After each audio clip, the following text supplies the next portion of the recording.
예수를 통해야 라는 제목으로 함께 은혜를 나누겠습니다. 여러분, 오늘 좋은 날씨를 우리 하나님께서 주셨습니다. 오늘 제가 찬양대 들어가니까 가운을 입고 계신데, 여러분 가운 벗으면 화사한 꽃밭처럼 되어 있습니다. 오늘 나들이 가신다고 알록달록한 옷을 입고 오셨어요. 오늘 보니까 다 오늘 오후에 우리 전교인 야외를 준비해서 떠나는 분들의 모습을 보니까 저도 참 기쁘고, 오늘 우리 하나님께서 또 야외에서 하나님께서 좋은 은혜들을 주실 것이라는 큰 기대감이 듭니다. 오늘 함께 가지 못하는 분들도 많이 계시다고 들었습니다.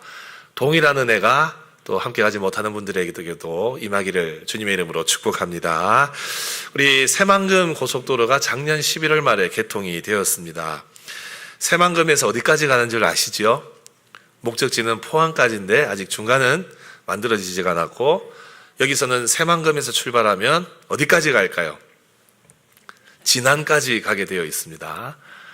그래서 그 고속도로가 개통이 되어 있습니다. 그전에는 이제 선유도를 가려고 하면 1시간 반을 갔어야 됐거든요. 그리고 부안에 가려고 해도 1시간 반이 걸렸고, 진안에 가려고 해도 1시간이 걸렸습니다. 그런데 이 고속도로가 개통되어서 1시간 내에 다 갈 수 있습니다. 특히 진안은 30분 만에 가집니다. 여러분 나중에 한번 다녀와 보십시오. 그래서 여러분, 우리 전주가 전북의 핵심 도시가 되었어요. 본래도 핵심 도시였지만 전주에서 다 전북의 여러 도시들을 1시간 이내에 갈 수 있습니다. 놀라운 일 아닙니까, 여러분? 우리 전주가 계속 이렇게 언론엔 지방이 낙후되고 있다고 하는데, 이런 일들을 계기로 우리 하나님께서 전주와 전북이 복을 받아서 잘 되는 이 은혜들을 우리가 누려야 됩니다. 여러분, 이렇게 꽉 막힌 도로를 다니다가 시원한 고속도로에 들어서면 속이 뻥 뚫리고 또 시원한 느낌을 받지 않습니까? 아무리 좋은 차를 가지고 다닌다 하더라도 길이 막혀 있으면 갈 수가 없습니다. 근데 곧 이 고속도로가 개통되면 이전과는 비교할 수 없을 만큼 빠른 속도로 목적지에 도달을 할 수 있습니다. 우리 신앙생활도 마찬가지인 것 같아요. 우리 신앙생활도 열심히 믿음 생활하려고 하는데 자꾸 가끔은 이 막힌 느낌을 받을 때가 많습니다. 죄책감 때문에 막히기도 하고 또 우리의 연약함 때문에 막히기도 합니다. 그래서 오늘 말씀은 분명히 선언하고 있어요. 아니, 계속 반복해서 말하고 있었습니다. 우리 인생에 하나님께로 직행하는 하늘 고속도로가 열렸다 하는 것, 이것이 개통되었다는 것을 계속 강조하고 있었습니다. 여러분, 이 길은 누구 때문에 열렸습니까? 바로 우리 구주 예수 그리스도 때문에 열렸습니다. 예수님을 통해서 열려진 길이에요. 이제 우리는 그 길을 가면 되는 거예요. 근데 여러분이 하늘 고속도로를 달릴 때, 이 하늘의 고속도로, 곧 우리가 예수님을 닮은 사람으로, 혹은 우리가 예수님이 인도하시는 그 길을 따라가다 보면 참으로 감동적이고 위로가 되는 것들을 보게 됩니다. 일례로 우리가 새만금 고속도로만 가도 참 보기 좋은 풍광들을 만나게 되어요. 여러분들은 익숙한 이 모습이시겠지만 저 같은 사람은 지평선이 굉장히 낯선 풍경입니다. 제가 살았던 도시들은 지평선이 없어요. 다 산으로 되어 있는 도시에 저는 살았어요. 심지어 우리 전주 오기 전에 대전만 하더라도 그 분지의 주변이 다 산으로 둘러싸여 있습니다. 근데 제가 이쪽 전주에 와서 특별히 군산 가는 길을 보고 너무 놀랍니다. 왜냐하면 산이 안 보여요. 지평선만 보이죠. 여러분, 새만금 고속도로에 유명한 휴게소가 하나 있습니다. 김제 휴게소. 가보신 분들 계실 거예요. 이 휴게소가 왜 유명한지 아십니까? 일출과 일몰을 동시에 볼 수 있는 거의 몇 안 되는 휴게소랍니다. 해 지는 것도 볼 수 있고 해 뜨는 것도 볼 수 있는 곳이에요. 여러분, 다음에 송구영신 예배 마치고 한번 가보십시오. 해 뜨는 것도 보실 수 있어요. 전날에 해 지는 거 보고 송구영신 예배 오십시오. 일몰과 일출을 다 볼 수 있습니다. 여러분, 저는 이러한 멋진 광경들을 관계에 비유하고 싶어요. 우리 예수님께서 인도하시는 이 길을 갈 때에 만나게 되는 광경들, 저는 인생에서 만나는 관계로 비유합니다. 하나는 하나님과의 관계, 하나는 나 자신과의 관계, 그리고 마지막 하나는 우리 이웃들, 우리 동력자들의 만남의 관계입니다. 이 귀한 관계가 우리 구주 예수 그리스도를 통해서 우리에게 주어졌어요. 오늘 말씀을 통해서 이 귀한 관계의 아름다움을 다시 한번 마음에 새길 수 있으면 좋겠습니다. 먼저 첫 번째로 우리 예수님을 통해야 인생의 새 길이 열립니다. 이것은 바로 하나님과의 관계, 대신 관계입니다. 여러분 8장부터 이 신학적인 메시지를 계속 우리가 들어왔는데 이제는 오늘부터 이 말씀을 통해서 히브리서 기자는 실제 우리의 삶에 이 말씀들을 적용합니다. 그리고 적용하기 전에 지금까지 전했던 핵심적인 교리들을 두 절로 요약을 하고 있어요. 오늘 19절과 20절입니다. 다 같이 한번 읽어보겠습니다. 시작. 그러므로 형제들아 우리가 예수의 피를 힘입어 성소에 들어갈 담력을 얻었나니 그 길은 우리를 위하여 휘장 가운데로 열어놓으신 새로운 살 길이요 휘장은 곧 그의 육체니라. 아멘. 여러분 이 두 구절이 우리 인생의 새 길이 열린다는 것이 어떤 의미인지를 네 가지로 설명을 하고 있어요. 먼저 첫 번째로 이 예수의 피에 힘입어 성소로 들어갈 담력을 얻었다는 것은 우리가 이제 죄 사함 받은 하나님의 백성으로서 하나님 앞에 거침없이 담대하게 나아갈 수 있게 되었다라는 것을 뜻해요. 그전에는 제사장을 통해서 나갈 수 있었다면 이제는 우리가 하나님 앞에 직접 하나님을 아버지라 부를 수 있고 하나님 앞에 간구할 수 있는 관계가 되었다는 겁니다. 그런데 이 길은 여러분 누구를 위해서 만들어진 길이냐? 누구를 위해서 만들어졌습니까? 바로 우리를 위해서 만들어진 길이에요. 기존의 이 길, 그전의 길은 우리가 개통해서 갈 수 있는 길이 아니었어요. 주님이 이 길을 열어주셨습니다. 우리는 이 길로 발을 내디디면 됩니다. 근데 이 길에는 특징이 있습니다. 이 길 끝에는 생명이 있어요. 새로운 살 길이 있어요. 이 길 끝에 절망이 없습니다. 이 길 끝에는 우울함이 없습니다. 이 길 끝에는 비관적인 미래가 없어요. 바로 예수 그리스도가 계시는 길이기 때문에 소망의 길이요 생명의 길입니다. 근데 이 길을 어떻게 만드셨느냐? 휘장은 곧 그의 육체다. 무슨 뜻이지요? 바로 예수님의 육체를 통해서 예수님이 십자가에 달려 죽으심을 통해서 하나님 앞에 나아갈 생명의 길이 열렸다는 거예요. 여러분 예수님으로 인해 우리의 새로운 인생의 길, 생명의 길이 열렸습니다. 이것을 믿으십니까? 우리 인생이 새 출발할 수 있게 되었다는 거예요. 근데 여러분 이 새 출발의 의미를 한번 생각해 보십시다. 새 출발하면 모든 것이 리셋되는 경우를 우리는 종종 생각을 해요. 여러분 새 출발이란 말이 얼마나 좋습니까? 사업이든 관계든 새 출발한다 이 기대감을 갖게 하는 말이에요. 오늘 우리 주부에도 보셨으면 아시겠지만 새로 개업하시는 분도 계시거든요. 새 출발하는 마음으로 사업을 시작하실 거예요. 실패한 이후에 다시 일어서는 것도 새 출발이고 멈춘 길을 다시 시작하는 것도 새 출발입니다. 사업이든 관계든 우리는 심기일전에서 새 마음으로 새 일을 시작하는 것을 새 출발이라 말해요. 근데 여러분 가만히 보면 그렇다고 우리의 인생이 완전히 리셋되는 건 아니에요. 과거를 안고 가게 되어 있어요. 숨기고 싶은 과거도 있고 또 드러내지 않았으면 하는 과거들이 분명히 있습니다. 이게 우리의 인생의 현실이지요. 여러분 예수님을 만나 새 길이 열렸다는 것, 새로운 인생을 살게 되었다는 것은 단순히 과거의 기억들이 삭제되는 리셋을 의미하지 않습니다. 이것은 과거를 바라보는 내 눈이 바뀐다는 뜻이에요. 과거의 해석이 달라진다는 거예요. 인생을 살아갈 새로운 의미와 가치를 얻었다는 뜻입니다. 이전에는 나의 부끄러운 과거, 내가 하나님께 나아가는 장애물이었다 한다면 이제는 보혈의 은혜로 말미암아 새롭게 된 나 자신의 과거는 하나님의 은혜를 증거하는 기념비가 되었다는 거예요. 하나님과 나 사이에 가로막던 휘장, 이것이 찢어졌기 때문에 이제는 나는 하나님 앞에 나아갈 때 나의 과거도 숨길 필요가 없고 그냥 그 모습 그대로 주님 앞에 나아가면 되는 것입니다. 새 출발은 과거의 삭제가 아니라 과거를 이길 새 힘을 얻는 순간이에요. 여러분, 무엇이 여러분들을 하나님 앞에 나아가는 것 방해를 하고 있습니까?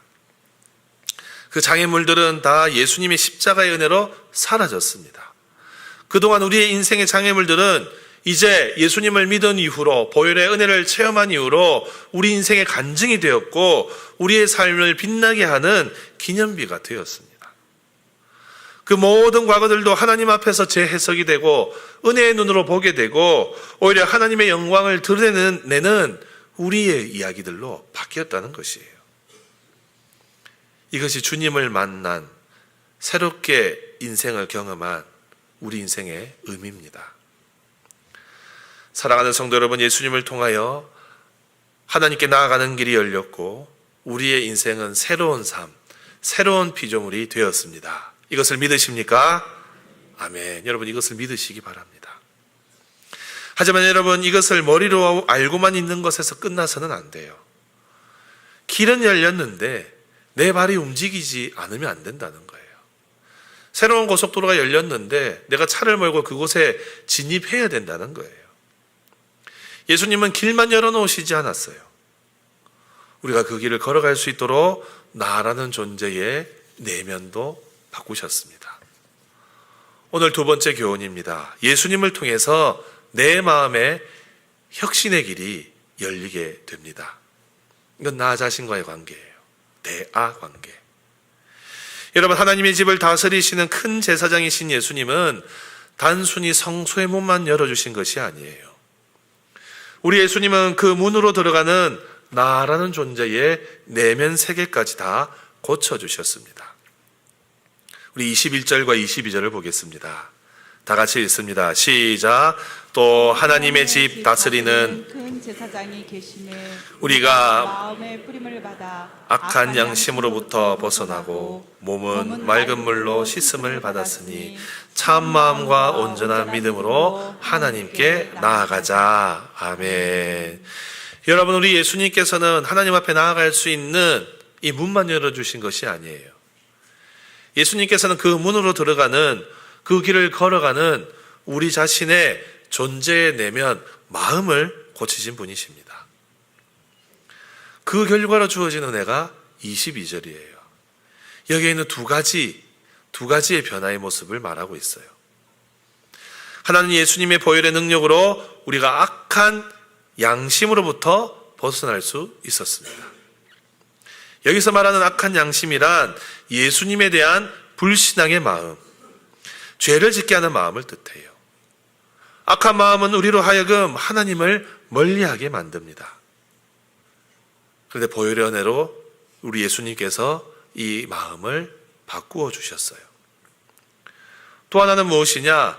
몸은 맑은 물로 씻음을 받았다 하는데 보통 이것을 우리는 세례로 이해를 하는데, 여러분, 이것은 내 영혼뿐만 아니라 내 삶의 모든 영역, 나의 일상까지도 이제는 세상을 따르는 부정한 몸이 아니라 하나님께 드려지는 거룩한 산제사로 구별되었다는 뜻이에요.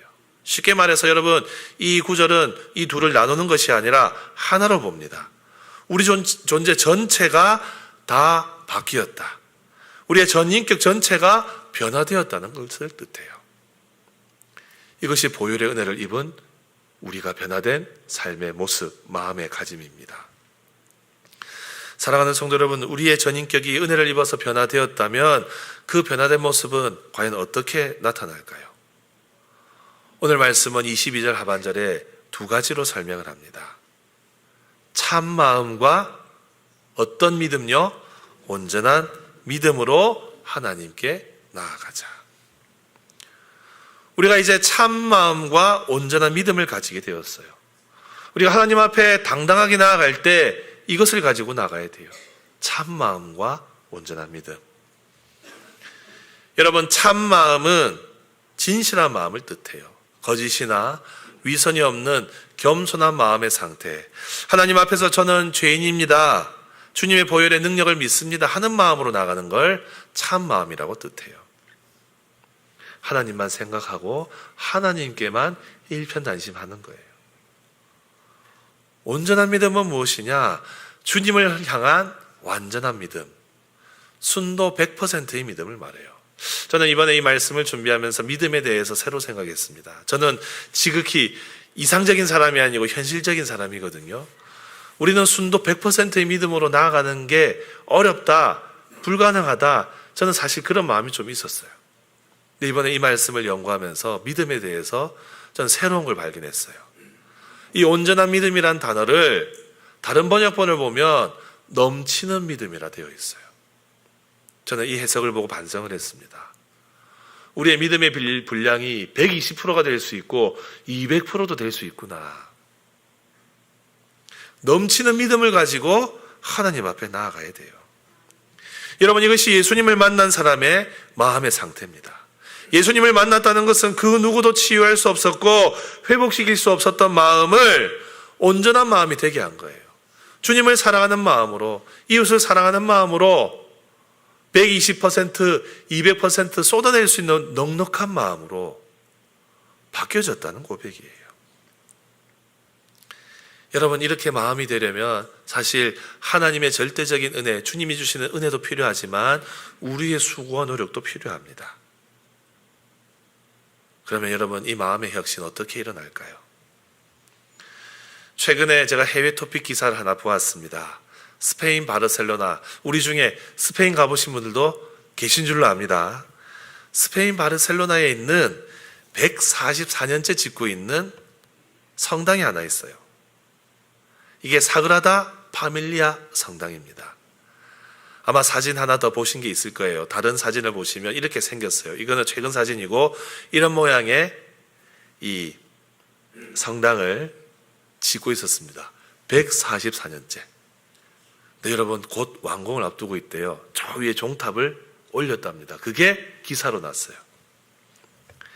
이 성당을 설계한 건축가의 이름은 가우디라는 사람입니다. 이 가우디는 자신의 평생 40년이 넘는 세월 동안 오직 이 건축에 헌신을 했어요. 근데 가우디가 살아생전에 건축한 부분은 전체의 4분의 1도 되지 않는 영역이었어요. 사람들이 물었습니다. 이 거대한 공사가 언제 끝날지 기약도 없는데 왜 당신은 보이지도 않는 저 기초와 세밀한 조각 쌓는 데만 그토록 집착하고 있습니까? 당신 생전에 저 성전 다 지어지는 것 보지도 못할 텐데요 라고 이야기를 했어요. 그때 가우디가 이렇게 이야기를 했답니다. 나의 건축주, 나의 하나님은 서두르지 않으십니다. 나는 다만 그분의 설교들과 내 삶을 통해 오늘 조금씩 실현되는 것에 만족할 뿐입니다 라고 대답을 했대요. 여러분, 이 이야기 속에서 우리는 마음의 혁신이 일어나는 방식을 발견할 수 있습니다. 달라스 윌라드라는 신학자가 마음의 혁신이라는 책에서 우리의 마음이 혁신이 일어나는 방식에 대해서 3가지를 이야기를 해요. 첫 번째는 무엇이냐? 비전, 그리고 의도, 결단이 있어야 되고, 마지막으로 이 마음의 혁신을 만들어내는 방법이 필요하다라고 가르칩니다. 마음의 혁신이란 책에서 굉장히 중요한 지적을 하나 해요. 우리 예수 믿는 사람, 그리스도인이 변화되지 않는 이유는 어디에 있느냐? 우리가 그 변화를 위해 조용하지만 확실하게, 그 다음 읽어볼까요? 그 변화의 길로 데려다 줄 작은 걸음을 내딛지 못하기 때문이다. 여러분, 작은 걸음, 큰 결단이 아니에요. 큰 걸음이 아니에요. 큰 헌신이 아니에요. 작은 걸음. 이 작은 걸음을 내딛지 못하기 때문에 우리의 삶에 변화가 없다는 거예요. 우리의 마음이 변화되는 이 영적 혁신이라는 것은 예수님과 아버지 하나님 안에 있는 그 선과 능력을 우리가 입는 거라고 달라스 윌라드는 설명합니다. 그래서 우리의 내면의 세계가 그리스도의 마음과 똑같은 모양으로 빚어져야 한다는 거예요. 이 영적 변화를 추구하는 3가지 요소가 비전과 의도, 곧 결단과 방법, 이게 조화롭게 이루어져야 된다는 거예요. 가우디의 이야기 속에 이것이 드러나 있습니다. 여러분, 우리의 마음을 변화시키는 비전이란 과연 무엇일까요? 이 건축가 가우디는 이 눈앞의 벽돌 한 장 한 장이 아니라 하나님이 완성하실 그 찬란한 미래, 그것을 보고 성전의 완전한 미래를 보고 그 일들을 행해 나갔습니다. 우리의 내면도 마찬가지예요.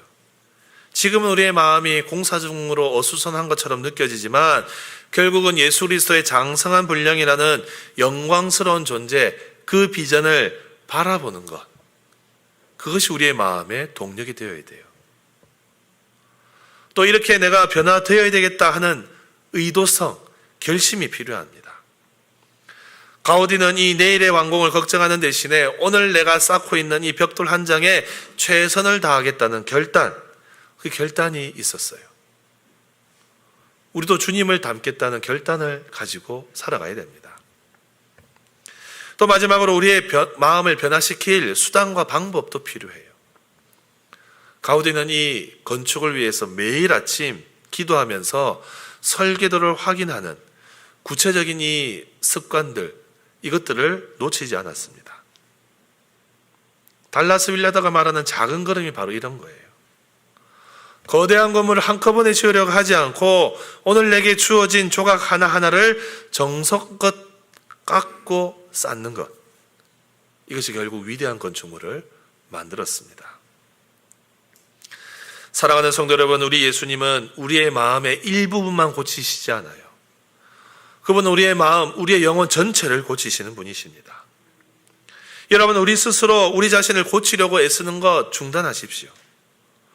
우리를 다스리시는 대제사장 예수님께 우리가 완전히 황복할 때에 비로소 진정한 마음의 혁신이 일어나는 거예요. 여러분, 여전히 내 힘으로, 내 어떤 능력으로 내 마음을 혁신하려고, 나의 인생을 바꾸려고 노력하고 계십니까? 여러분, 그건 불가능해요. 우리는 전적인 주님의 은혜만으로 우리 자신을 바꾸어 가야 됩니다. 주님이 우리의 마음을 경영하시기 시작할 때 22절 말씀처럼 악한 양심은 떠나가고 하나님을 향한 참 마음, 온전한 믿음이 샘솟게 될 줄로 믿습니다. 사랑하는 성도 여러분, 우리의 마음을 고칠 분은 주님밖에 없습니다. 이 주님께 모든 것 드리십시오. 내 마음의 상처, 내 마음의 숙제들, 근심 걱정들 주님께 들으십시오. 바로 그럴 때에 우리의 마음을 참 믿음과 참 마음과 온전한 믿음으로 가득 차도록 은혜를 채워주실 줄로 믿습니다. 마지막 세 번째는 예수님을 통해야 새로운 인간관계가 펼쳐진다는 사실이에요. 곧 이웃과의 관계, 다른 사람들과의 관계, 대인관계입니다. 여러분, 우리의 마음이 혁신이 되고 나면, 변화가 되고 나면 고립을 거부하고 연대와 연결을 추구하게 되어 있어요. 왜냐하면 예수님은 나 혼자를 구원하시기 위해서 죽으신 게 아니시기 때문이에요. 구원받은 백성들을 위해서 한 사람 한 사람을 백성으로 삼으시는, 하나의 몸으로 묶으시는 그 일을 위해서 우리 주님이 죽으신 거예요. 이렇게 묶여진 관계를 우리는 교회라고 부릅니다. 먼저 여러분 23절을 보십시다. 같이 읽습니다. 시작. 또 약속하신 이는 미쁘시니 우리가 믿는 도리의 소망을 움직이지 말며 굳게 잡고. 아멘. 여러분, 여기서 이 믿음의 도리와 소망을 굳게 잡으라고 하는데 혼자 붙잡으라고 하지 않고 누가 붙잡으라고요? 우리가 붙잡아야 한다라고 가르치고 있어요. 공동체적으로 적용하고 있습니다. 흔들리지 말라고 강조하는 이유가 있어요. 그 당시 교회 상황 때문이에요. 우리가 알다시피 이 히브리서 말씀을 받는 성도들, 이 편지를 받았던 성도들, 유대교로 돌아가려고 했던 사람들 많았습니다. 또 한편으로 로마의 압제 속에서, 로마의 그 문화 속에서 그냥 더불어 살아가려는 사람들이 많았습니다. 그런 마음을 먹고 나니 나타나는 현상이 무엇이냐? 모이지 않는 거예요. 모이는데 열심을 내지 않기 시작했어요. 여러분, 동일한 유혹이 오늘날에도 있습니다. 여러분, 코로나 이후에 너무 바뀐 문화가 많아요. 제가 최근에 신문 기사 보니까 장례는 많이 일어나는데 장례식장은 힘들어지고 있답니다. 요즘 우리 전주 지역은 아직 그런 정서가 아니지만 수도권이나 서울 쪽에는 무빈소장내가 이제 많이 생겨난대요. 그냥 굳이 찾아가서 위로하지 않고 송금해주는 문화, 이 대면하지 않는 문화가 팽배해지고 있습니다. 그러다 보니 이게 교회에도 영향을 끼쳐요. 목사님 유튜브로 설교 들으면 되지, 꼭 교회 가서 모여야 됩니까? 온라인으로 예배하면 되지, 뭐가 그렇게 모이는 게 중요합니까? 요즘 이런 흐름에 편승해서 합리화하는 신학자들도 나타났습니다.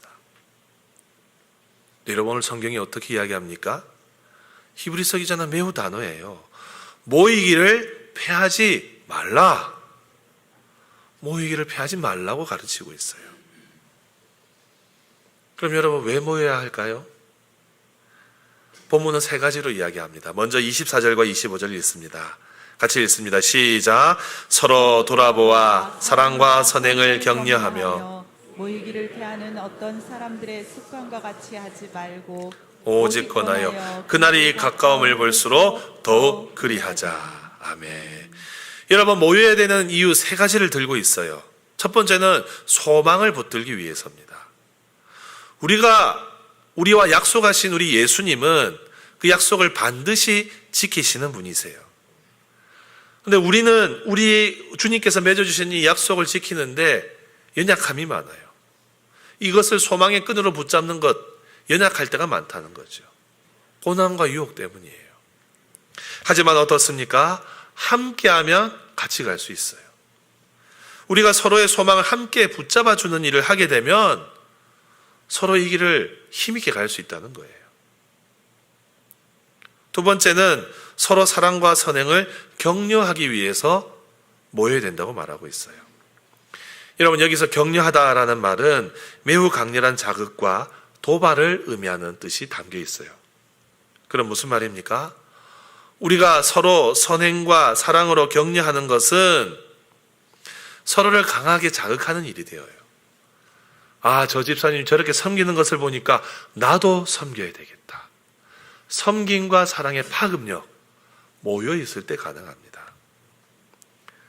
그리고 세 번째로 종말론적인 긴박함 때문이에요. 그날이 가까이 올수록 더욱 그리하자. 주님 오시는 날이 가까우면 가까울수록 더욱 함께 모여야 된다는 거예요. 여러분, 오늘날 교회가 모이지 않도록 하는 유혹과 비판이 너무 많습니다. 언론을 통해서 교회가 어렵고 부정한 그런 어떤 소식들을 들으면 우리의 마음이 위축되잖아요. 여러분, 그런 기사에 위축되지 마세요. 그럼에도 불구하고 우리는 모여야 됩니다. 장작은 하나만 타면 오래가지 못해요. 하지만 장작 더미를 만들어서 불을 붙이면 바람이 불면 불수록 불은 더 활활 타오릅니다. 세상의 어둠이 짙어지고 세상이 갈수록 교회를 비난하고 비판하더라도 우리는 그럴 때일수록 더 모여야 돼요. 우리가 모여서 불을 밝혀야, 이 빛을 밝혀야 세상이 밝아지는 거예요. 여러분, 세상은 옆에 있는 우리 동력자들에게 경쟁자로 여기라고 가르칩니다. 하지만 주님 안에 있는 우리 모두는 동력자들이에요.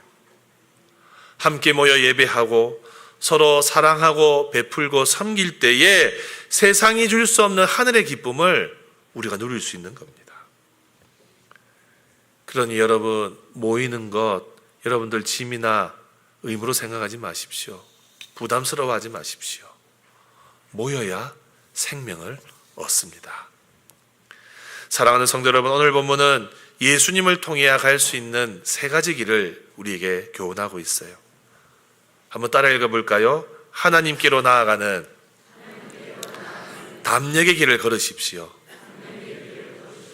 여러분, 이번 한 주간 하나님과의 관계에 한번 집중해 보십시오. 요즘 창세기 말씀이 얼마나 재미있는지 모릅니다. 야곱의 이야기가 우리에게 얼마나 도전이 되는지 모릅니다. 하나님과의 관계에 집중할 때 우리 인생의 새 길이 열립니다. 또 있습니다. 여러분, 나의 내면을 혁신하는 참 마음의 길을 걸어가 보십시오. 여러분, 이번 한 주간은 여러분들의 마음의 문제를 놓고 기도해 보세요. 주님, 저의 마음의 상처, 해결되지 않은 이 갈급함 주님 앞에 드리고 싶습니다. 저의 마음을 바꾸어 주시고 혁신시켜 주십시오. 여러분, 그 기도가 여러분들을 살릴 줄 믿습니다. 또 있어요. 여러분, 형제를 돌아보는 사랑과 격려의 길을 만들어 보십시오. 오늘 야유회 같이 못 가는 분들 많이 계세요. 여러분들 다락방에 함께 가지 못하는 분들 격려해 주세요. 이번 주 중에 연락해서 선물도 하나 보내보시고 카톡으로 또 축복하고 서로를 위해서 기도하는 이 시간들을 가져보십시오. 저는 오늘 말씀을 마무리하면서 오늘 말씀을 오늘 오후에 있을 야유회에 적용하면서 마무리하려고 합니다. 여러분, 오늘 우리가 야유회를 가지 않습니까? 서로 믿음의 교제를 잘 나누는 것도 신앙생활의 중요한 본질이에요. 메시지 성경을 쓴 유진 피터슨, 이 목사님이 현실 하나님의 세계라는 책을 썼습니다. 그 책에서 하나님을 이렇게 정의해요. 하나님은 놀이하시는 하나님이시다. 여기서 여러분, 놀이한다고 해서 우리 하나님이 놀고 이렇게 막 그런 유흥을 즐기시는 분이라 오해하지 마십시오. 이것은 우리와 함께 누리기를 원하신다는 뜻이에요. 하나님은 우리를 일만 시키시는, 사명만 주시는 관리자가 아니라 우리와 함께 기쁨을 누리기를 원하세요. 그래서 이 책에 보면 안식일과 예배, 그리고 공동체가 함께 누리는 쉼은 하나님이 우리를 위해 마련하신 거룩한 놀이의 시간이다, 누림의 시간이라고 정의하고 있어요. 여러분, 이것은 세속적인 유형과 다릅니다. 네덜란드의 문화사가 요한 하위징어라는 사람은 호모 루덴스, 놀이하는 인간이라는 책에서 놀이를 이렇게 정의해요.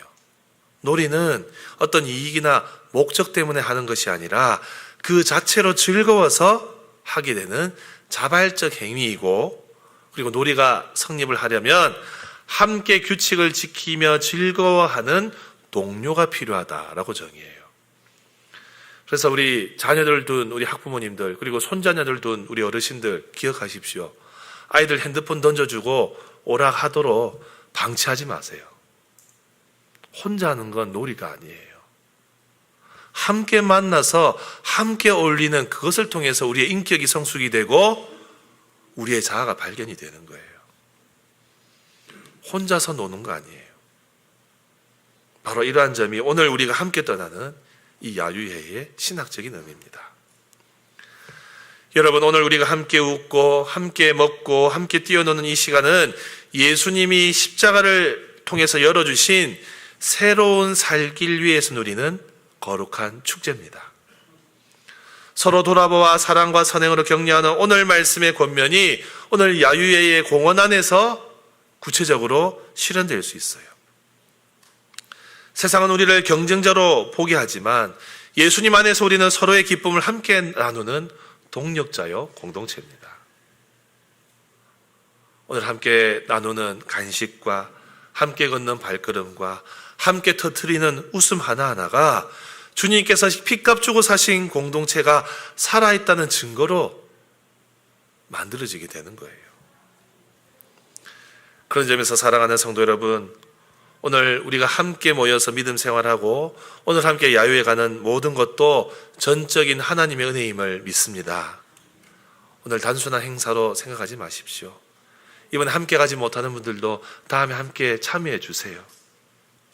이것은 예수님을 통해서 열린 세길 위에서 누리는 거룩한 놀이터의 시간입니다.